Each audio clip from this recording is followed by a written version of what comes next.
کہا جاتا ہے کہ زمین میں فساد برپا نہ کرو تو کہتے ہیں ہم تو بس اصلاح کرنے والے ہیں۔ یاد رہے فسادی تو یہی لوگ ہیں لیکن وہ اس کا شعور نہیں رکھتے۔ اور جب ان سے کہا جاتا ہے کہ دیگر لوگوں کی طرح تم بھی ایمان لے آؤ تو وہ کہتے ہیں کیا ہم بھی ان بے وقوفوں کی طرح ایمان لے آئیں؟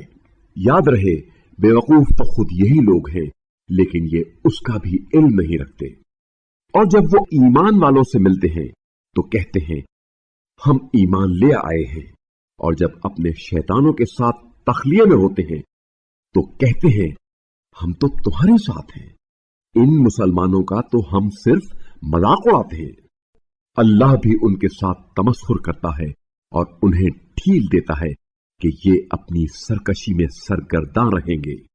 یہ وہ لوگ ہیں جنہوں نے ہدایت کے بدلے میں گمراہی خرید لی ہے، چنانچہ نہ تو ان کی تجارت سود مند رہی اور نہ ہی انہیں ہدایت حاصل ہوئی۔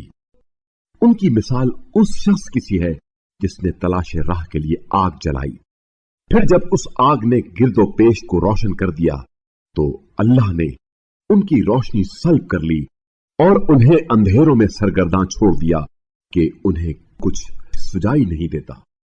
وہ بہرے، گونگے اور اندھے ہیں، پس وہ اس ضلالت سے باز نہیں آئیں گے۔